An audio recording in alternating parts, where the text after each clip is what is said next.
8장부터 시작된 우상 제물을 먹을 수 있느냐, 먹지 말아야 되느냐라는 것이 기획에 거쳐서 오늘 이제 결론을 내리고 있습니다. 자유 가운데 하나님께서 우리에게 주신 구원은 자유라고 할 수 있죠. 자유란 모든 것을 할 수 있는 가능성과 그 선택권이 주어져 있습니다. 그런데 그 자유란 기준과 방향을 스스로 갖고 있지는 않습니다. 그래서 쉽게 얘기하면 이런 많은 선택지가 있을 때 그것은 곧 기쁨일 수도 있지만 고통일 수도 있습니다. 너무 많은 것에서 뭘 선택해야 될지 잘 모르기 때문에 그렇습니다. 기준이 없을 때, 그리고 우리가 그 자유를 잘못 사용한 결과로 후회라는 것을 하죠. 후회. 그때 다르게 선택을 했어야 되는데 그런 선택을 하고 있는데, 모든 것이 가능한 자유가 주어져 있지만 우리에게 오늘 23절 말씀은 중요한 것을 얘기를 하고 있습니다. 그러나 모든 것이 가능하지만 모든 것이 다 유익한 것은 아니다.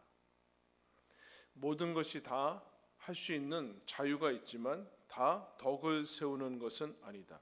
즉 모든 것이 좋은 것은 아니다.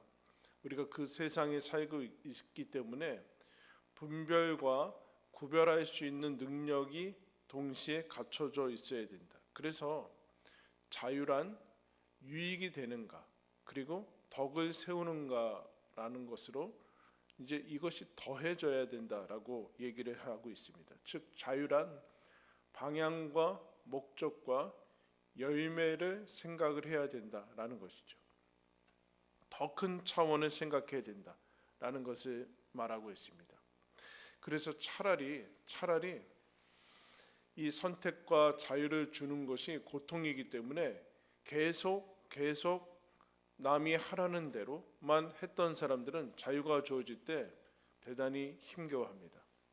차라리 이전으로 돌아가서 하라는 대로 하고 그것이 마음이 훨씬 편한 것을 이제 보게 됩니다. 그러면 하나님이 주신 자유와 이 구원의 삶을 살아가기 위해서는 우리가 그 많은 선택 속에서 어떻게 우리의 삶을 살아가야 되는가, 어떤 질문을 던지고 어떤 기준과 방향을 가지고 살아야 되는가.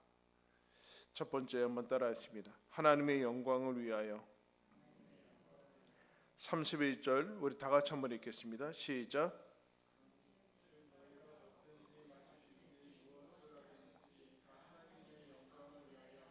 내가 분명하지 않고 뭘 어떻게 될지 모를 때 어떻게 선택을 할까? 이것이 하나님께 영광이 되는가? 우리는 물어야 됩니다. 그런데 그러고 싶지 않을 때가 있죠. 그러면 이미 그 선택은 후회를 남기게 될 것입니다. 본인도 알거든요. 본인도 아니까 이 질문을 던지지 않아요. 정말로 알고 싶은데 모를 때 이 질문을 던지면 분명해질 때가 있습니다. 하나님께 이것이 영광이 되는가? 시편 19편 1절에 하늘이 하나님의 영광을 선포하고 궁창이 그의 손으로 하신 일을 나타낸다. 하나님이 하늘에, 그런 온 땅에 하나님의 영광을 다 보여주고 계시다. 그렇게 얘기를 하고 있어요. 온 땅이 하나님의 영광을 보여주고 계시다라고 하는데, 오늘 우리가 읽은 본문 말씀은 바로 앞에는 어떤 상황이 나왔는가? 우상 신전, 이방 신전의 우상을 바치는 그 일에 참여할 것인가, 참여해도 되는가의 문제에 있어서 오늘 상황은 공간이 시장과 집으로 옮겨집니다. 시장과 집. 23절에 25절에 무릇 시장에서 파는 것은 양심을 위하여 묻지 말고 먹으라. 우상 제물, 이방 그 제사에 바쳐진 그런 고기나 그런 음식들이 뭐 다 거기서 소비되지 않고 시장에 나와서 유통이 되겠죠. 그때 이것을 파는 것을 시장에 가서 살 때 이거 거기다 바쳐진 겁니까? 아니면 그냥 밭에서 온 겁니까? 묻지 말아라. 왜냐하면 26절에 땅과 거기 충만한 것이 주의 것입니다. 여러분, 하늘이 하나님의 영광을 선포하는 것뿐만 아니라 땅에 있는 모든 것, 땅에 있는 식량과 가득 찬 만물이 하나님의 영광을 나타내고 있다. 우상은 없는 것 아니냐. 그리고 가정의 문제로 들어왔어요. 특별히 불신자 중에 너희들을 저녁 식사에 초대했다고 하자. 그때 너희가 가고 싶으면 가라. 가서 불신자이기 때문에 하나님에 대한 감각과 믿음도 없는 상태에서 너희들한테 음식을 차려놓으면 이거 어디서 난 겁니까? 라고 묻지 말고 먹어라. 둘 다 묻지 말고 먹으라고 얘기를 하고 있습니다. 그러면서 다음에 그 사람이 당신이 크리스찬인 걸 알아서 이 음식이 우상 제물로 쓰였던 것입니다 라고 알려주면 먹지 말아라. 그럼 동일한 상황입니다. 불신자 가정에 초대를 받아서 음식을 먹는데 어떨 때는 먹고 어떨 때는 먹지 말아야 된다. 이 앞에서 우리가 이미 살펴봤어요. 먹는 것과 먹지 않는 것을 넘어서는 차원이 있다. 하느냐 하지 않느냐 행함의 차원을 넘어서서 그 차원으로 가야 되는데 무엇인가 하나님의 영광을 위해서다라고 얘기하고 있습니다. 우상의 신전에서 거기 참여할 것인가 참여하지 말아야 되는가 해서 시장과 가정으로 들어왔어요. 그럼 즉 불신앙이나 신앙이나 다 어떤 예배실, 예배 드리는 공간 그리고 그 시간에만 해당되지 않고 우리가 사는 모든 일상생활에 신앙과 불신앙은 다 스며들어 있다라고 얘기를 하고 있습니다. 그런데 이 겉모습으로는 너 어쩔 때는 거기 똑같은 데서 먹고 어떨 때는 또 안 먹냐, 왜 이랬다 저랬다 라고 하냐 라고 얘기할 수 있지만 먹든지 마시든지 무엇을 하든지 하나님의 영광을 위해서 하라. 옳고 그름을 넘어서는 차원이 있다라는, 하나님의 영광을 하나님께서 하늘과 그 땅의 모든 것으로 가득 채웠는데 우리는 하나님께 영광 돌리는 것을 시상식에서 그리고 멋진 뭔가를 이루었을 때 그리고 매우 특별한 공간이나 아니면 위대한 일을 했던 사람들 몇몇에게만 할 수 있는 것으로 한정을 시키는 경향이 있습니다. 그런데 하나님께서 대단히 놀라운 선포를 하고 있어요. 시장, 가정 이건 별로 특별하지가 않습니다. 모든 사람들이 그냥 경험하는 시장이 여러분 어떻게 거룩할 수 있습니까? 그냥 거기에는 그냥 모든 일상생활에 녹여져 있고 장사하고 하는 것이 다 세속적이라고 생각하지 않겠습니까?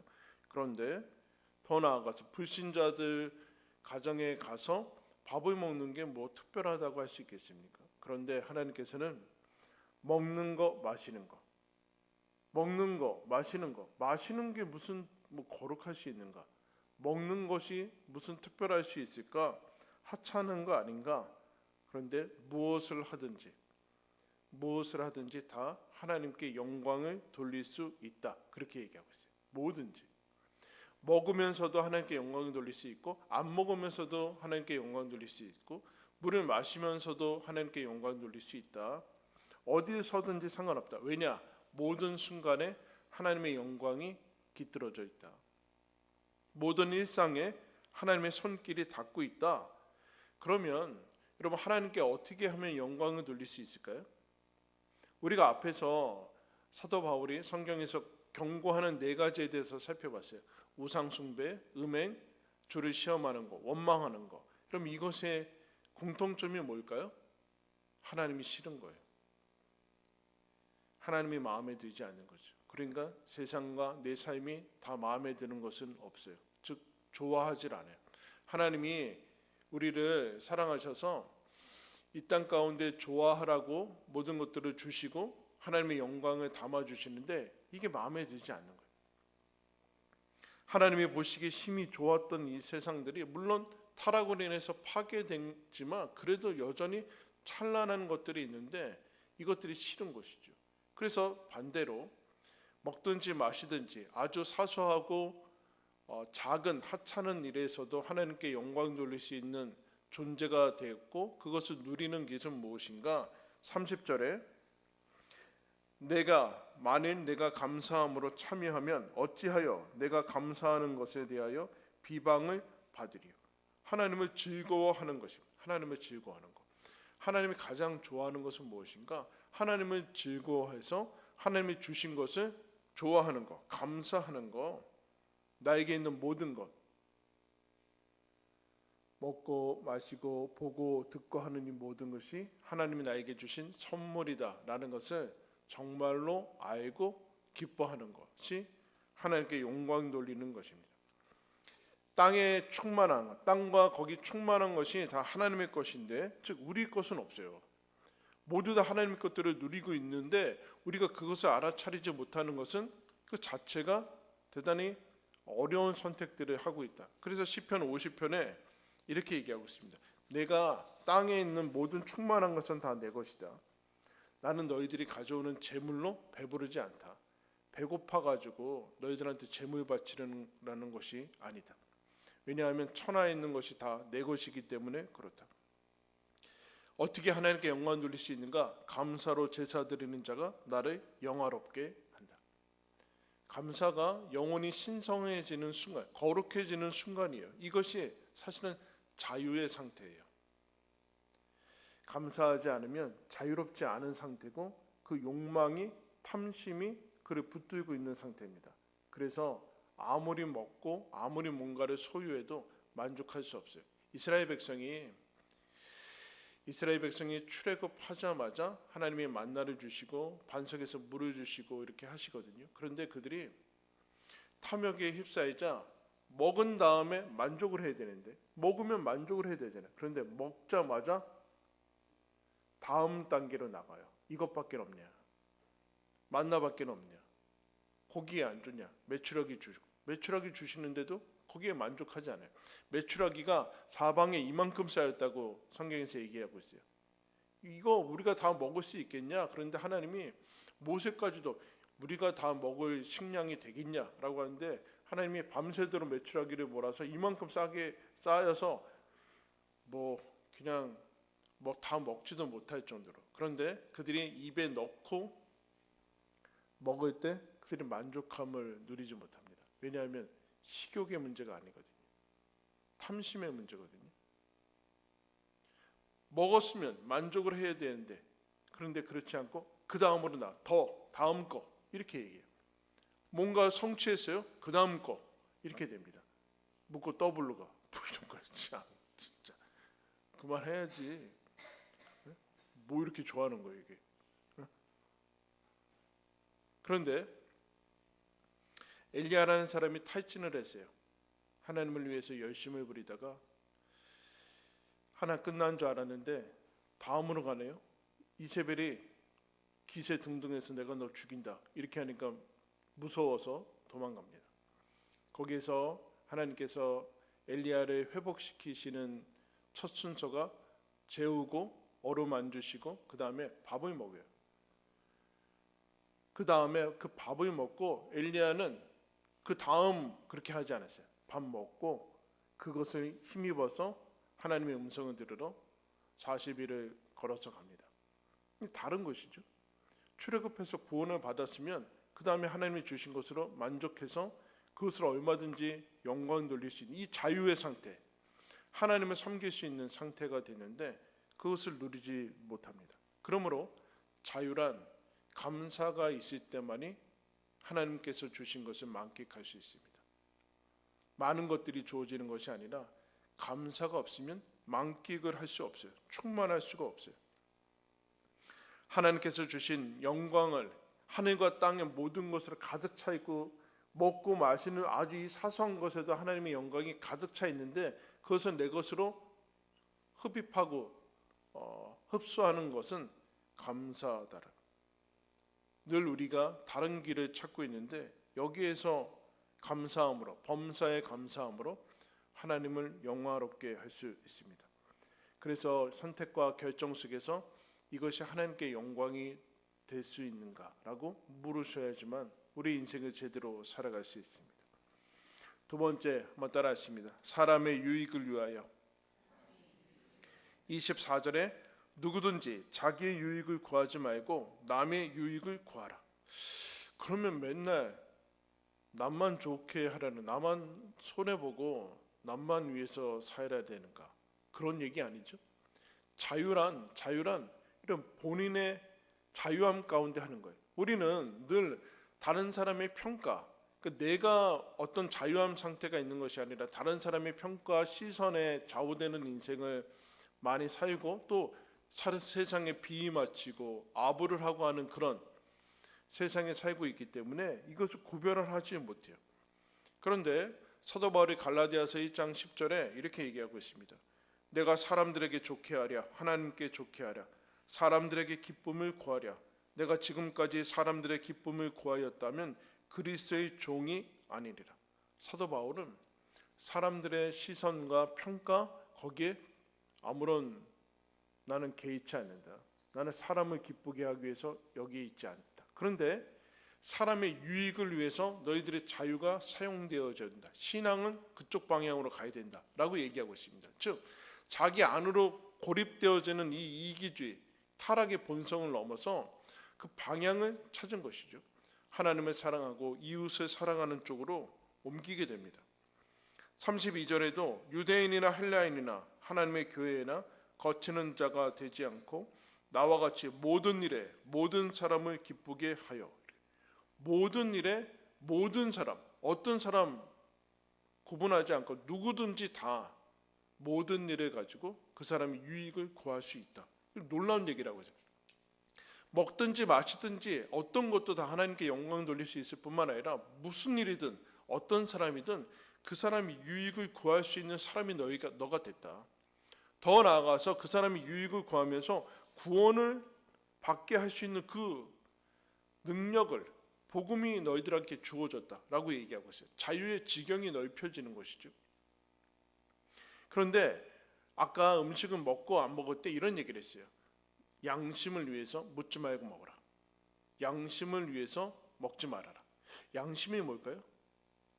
마음을 헤아리라는 거죠. 사실은 우리들에게 있는 양심은 약해지고 더러워졌거든요. 그래서 원래는 어떤 외적인 것이 없어도 우리 스스로 내적인 이 분별력과 그 마음의 이 기능이 작동을 해가지고 선악을 분별할 수 있는 능력이 있어야 되거든요. 그런데 타락 이후로 이것이 약해지고 더러워지고 오염됐어요. 그런데 구원 이후에 이것이 하나님의 은혜로 점점 회복이 되어지죠. 즉 마음을 헤아려라. 마음을 상하지 않고 보호하는 일에 너희들의 삶이 그쪽 방향으로 인도되어져야 된다. 그래서 늘 거치는 자가, 넘어뜨리는 자가 되지 말고 세우는 자가 되라. 남을 기쁘게 할 수 있다. 내가? 여러분이 모든 만나는 사람을 기쁘게 할 수 있대요. 뭘 줘서가 아니라 그런 존재가 됐다라는, 그리고 유익을 위해서 구원을 받게 할 수 있다라는 그 정도의 사람이 됐다. 내가? 이거는 몇몇 사람에게 해당되는 것 아닌가? 그런데 우리가 하나님의 영광을 알고 담고 있는 사람이다라고 얘기하고 있어요. 고린도 후서 4장 6절에 어두운 데서 빛이라 말씀하셨던 그 하나님께서 예수 그리스도의 얼굴에 있는 하나님의 영광을 아는 빛을 우리 마음에 비추셨느니라. 우리가 이 보배를 질그릇에 가졌다. 여러분, 우리가 예수님이 하나님의 영광을 아는 것을 우리 마음에 비추셨대요. 우리가 예수님을 믿게 된 것이죠. 그래서 하나님의 영광을 담고 있는 사람이다. 내가 하나님의 영광을 드러낼 수 있는 사람이 됐다. 비출 수 있는 사람이 됐다. 그럼 우리는 이런 생각이 들죠. 나 같은 사람이 별 볼일 없어 보이는 내가 하나님의 영광을, 내 앞가림도 제대로 못하는데 누구한테 예수 믿는 사람이라고 드러내기도 좀 부끄러운 삶의 모습인데, 그런 생각을 하는데 그렇지 않다. 하나님이 질그릇에 보배를 담았다. 네 그릇 자체를 바꾸어서 사람들이 흠모할 만한 것을 담지 않았다라고 얘기하는 거예요. 그래서 하나님께서 누구에게든지 우리가 그를 기쁘게 할 수 있고 유익을 줄 수 있는 사람으로서 마태복음 25장에 예수님이 이런 얘기를 합니다.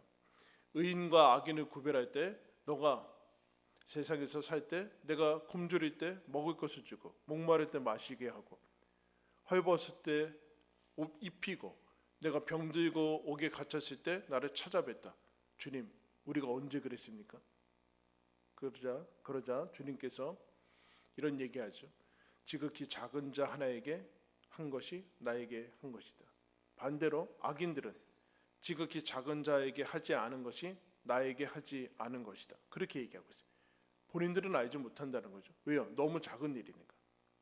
그런데 이것이 얼마든지 하나님께서 우리들을 찾아오시고 세상을 세상이 아닌 하나님의 나라로 만들어가는 가장 중요한 하나님 방식이라는 거예요. 그럼 예수님이 뭐하러 승천하셨습니까? 여기 계속 계셔가지고 2000년 동안 계속 병 고치고 하나님 나라 선포하고 그러면 이 땅이 그렇게 되지 않았을 거 아니에요. 예수님이 그 조그만 이스라엘 땅 거기에서 그 반경에서 벗어나지도 않고 모든 사람은 다 만나지도 않고 모든 병자를 다 고치지도 않고 그냥 그러다 가셨거든요. 그럼 왜 그러셨는가? 그런데 여러분 그게 우리가 할 수 있대요. 우리 모든 사람을 만나는 그 순간, 모든 일을 가지고 하나님의 나라, 예수님이 아셨던 선포하시고 가지고 오셨던 그 나라를 만들어 갈 수 있다라는. 어떻게 할 수 있는가? 무엇이든지. 여러분 예수님이 마태복음 10장에 이렇게 얘기했어요. 너희들 이 작은 자 중에 하나에게 냉수 한 그릇 준 것도 내가 하늘의 상으로 기록할 것이다. 거창한 것이 아니잖아요. 거창한 것이. 근데 여러분 우리가 이게 잘 안 돼요. 방향이 바뀌어야 돼요. 내 이 조그만 거. 이게 내가 그렇게 한 줄 모른다는 것은 이게 삶의 방식으로 완전히 스며들었다는 거예요. 한지를 몰라요. 그야말로 주고 물을 건네고 마실 거를 주고 도움을 주고 좋은 말을 해주고 세워주고 하는 것이 우리 삶의 중요한 일로, 그리고 그것을 통해서 다른 사람을 세워줄 수 있다라고 얘기를 하고 있습니다. 말을 한마디 할 수 있을 때 그 말로 사람을 살릴 수 있고 우리의 한마디로 어떤 사람이 영생을 얻을 수도 있다라는 거예요. 영생을 얻을 수 있다. 그런데 우리는 이 사소한 것을 소중하게 여기지 않죠. 사소한 것에서 하나님의 역사가 드러내는 것을 기억합니다. 그래서 33절에는 다른 사람의 유익을 구해서 그들로 구원을 받게 하라라고 얘기하고 있어요. 구원은 천국뿐만 아니라 새로운 삶이 있구나. 새로운 그들에게 작은 도움을 주면서 새로운 이런 삶이 전부가 아니구나 라는 것을 눈뜨게 해줄 수 있다라는.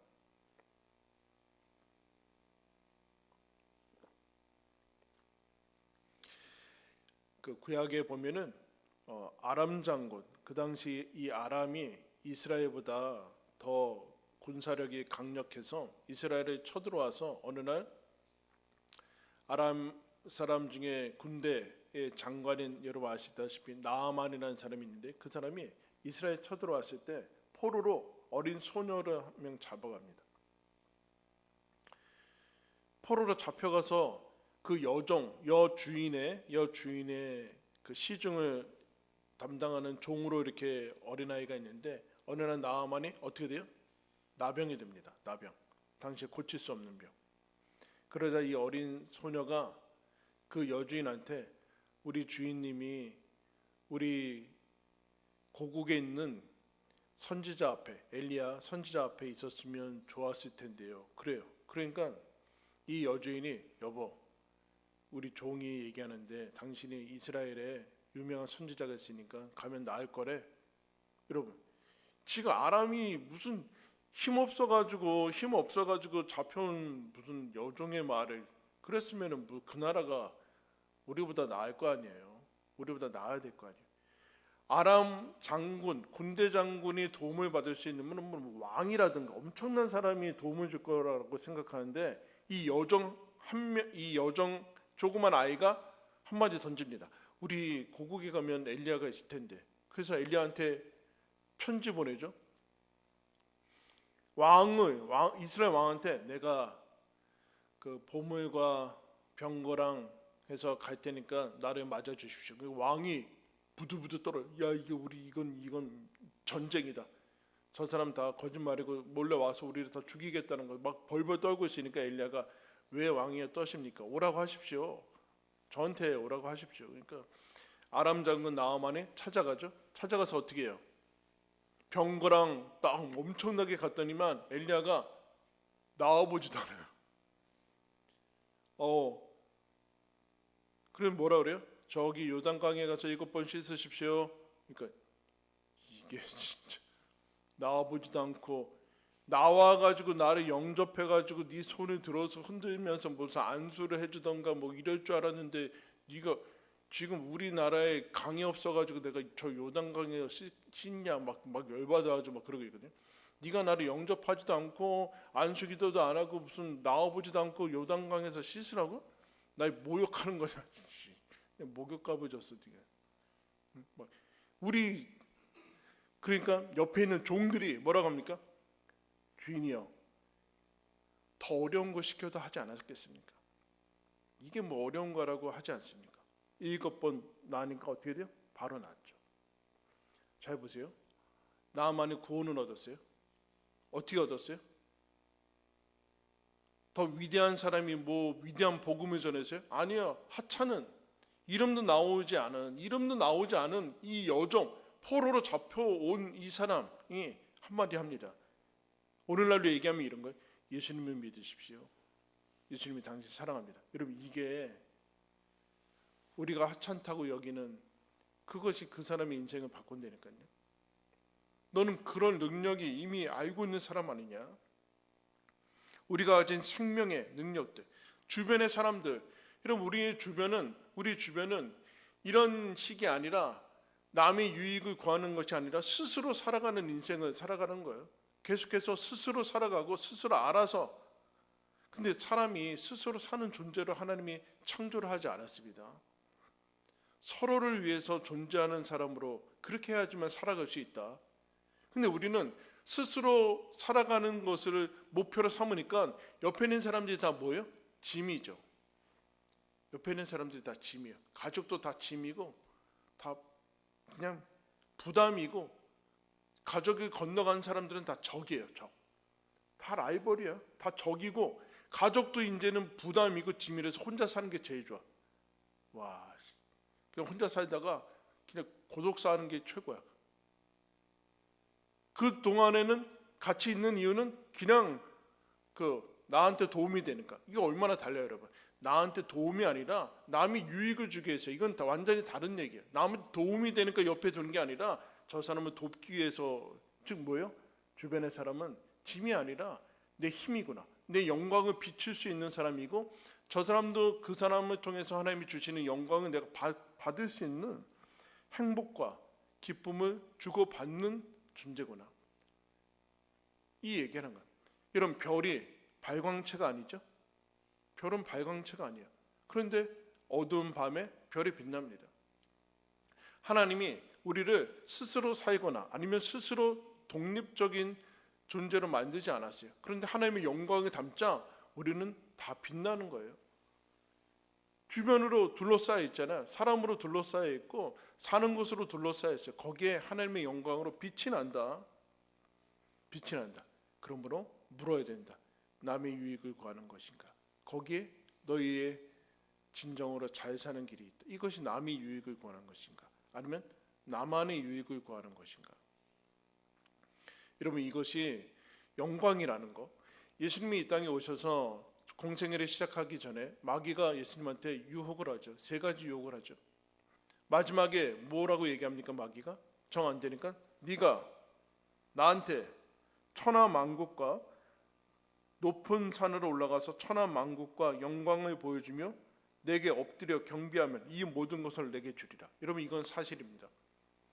오늘날도 마귀는 뭐든지 줄 수 있어요. 세상에 저와 여러분이 원하는 뭐 돈, 명예, 애들 합격, 뭐 성공 다 줄 수 있어요. 어떻게 하면? 나한테 절하면, 나를 경배하면. 그때 예수님이 이렇게 마귀를 물리치죠. 사탄아 물러가라. 주 너의 하나님께 경배하고 다만 그를 섬기라. 하나님만 경배해라. 무슨 뜻일까요? 여러분, 사탄과 세상이 다 주고서라도 그거 뺏어 가고 싶어 한다는 거예요. 하나님 섬기는 영광을 마귀도 그 가치를 알아요. 그런데 다른 사람들이 모르는 거예요. 그러니까 맨날 합격에다 갖다 바치고 그 영광, 성공에다, 돈에다 갖다 바치는 거예요. 돈, 명예, 재미, 취미, 합격, 성공에 하나님 믿는 영광을 갖다 바치는 거예요. 다 준다니까요. 된다고요. 그게 돼요. 성공도 하고 합격도 해요. 이거 갖다 팔아먹으면. 그런데 예수님이 그렇게 하지 않는데요. 왜요? 이게 엄청난 영광이라는 것을 아는 거거든요. 내가 하나님의 영광을 받아서 하나님을 섬길 수 있는 영광은 천하 만국보다, 천하 영광보다 바꿀 수 없는 것이다. 바꿀 수 없는 것이다. 그래서 예수님이 우리들한테 너희가 세상의 소금이고 세상의 빛이다. 세상이 소금과 빛을 다 죽이려고 하는 시대거든요. 그때는. 그런데 너희들이 세상의 소금이고 빛이다. 너희가 하나님의 기쁨이고 하나님의 영광이다. 하나님이 너희들로 말미암아 노래 부르신다. 그게 스바냐 3장 17절 아닙니까? 전능자가 너희 가운데 계시니 너로 말미암아 기쁨을 이기지 못하시며 잠잠히 사랑하시며 너로 말미암아 즐거이 부르며 기뻐하시라. 너는 나의 노래다. 내가 너로 말미암아 기뻐한다. 왜요? 우리가 하나님의 영광을 받고 있고 예수 그리스도를 모시고 있고 하나님을 섬길 수 있는 것으로 우리는 하나님의 기쁨이 된다. 여러분과 함께 메시지 교회에서 하나님을 섬기는 것을 영광으로 생각합니다. 옆에 사람한테 인사할까요? 저도 영광입니다. 뭐가 영광이에요? 하나님을 섬기는, 같이 이렇게 섬기는 게 영원히 마귀까지도 빼앗으려고 하는 영광이다라는 거예요. 하나님이 우리한테 영광이 돼요.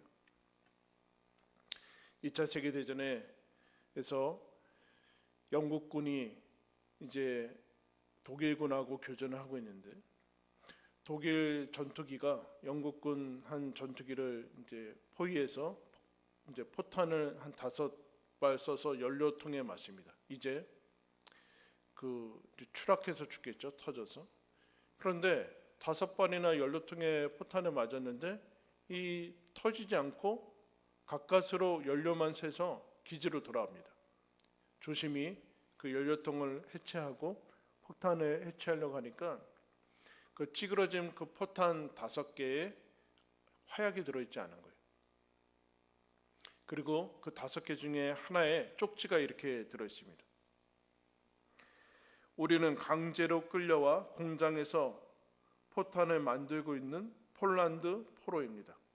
감시관이 보고 있지 않을 때 우리는 총탄에 화약을 넣지 않습니다. 그리 큰 일은 아니지만 우리가 할 수 있는 최선입니다. 우리가 살아있음을 가족들에게 전해 주십시오. 그렇게 얘기해요. 거기 이제 무명의 이제 이름 4명이 서명이 되어 있는 것이죠. 여러분, 포로가 할 수 있는 것이 무엇이 있습니까? 아까 작은 요정이 할 수 있는 것이 얼마나 되겠습니까? 그런데 하나님이 얘기를 하세요. 먹든지 마시든지 무엇을 하든지 다 하나님께 영광 돌릴 수 있다.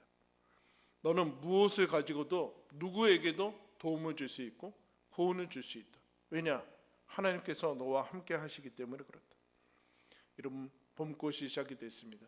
목련과 개나리가 출발하고 벚꽃이 이어 달릴 것이고 마지막에 철쭉이 마무리를 할 것입니다. 여러분, 하나님께서 꽃을 피우지 않는 공간은 없습니다. 아스팔트 위에서도 피고요, 길가에서도 핍니다. 햇살이 건너뛰는 사람은 없습니다. 하늘과 땅에 우리가 하나님의 영광에 둘러싸여서 여러분 살아가고 있습니다. 일상 전체가 내가 지금 보고 듣고 예배드리고 학교 가고 하는 그 모든 것에 하나님의 영광이 깃들어져 있고 스며들어 있습니다. 우리는 영광을 담고 있고 여러분 받아가는 사람입니다. 그래서 하나님의 영광을 드디어 비출 수 있습니다. 감사함으로 모든 일에 하나님께 영화롭게 하고 있을 뿐만 아니라 우리의 작은 말과 행동으로도 여러분 이 땅을 천국으로 그리고 한 사람의 운명을 바꿀 수 있는 능력이 우리 가운데 있습니다. 여러분 그것을 누리시고 또 전하시고 함께 영광을 가득 함께 충만히 만끽하며 살아가시기를 예수님의 이름으로 축원합니다. 기도하겠습니다.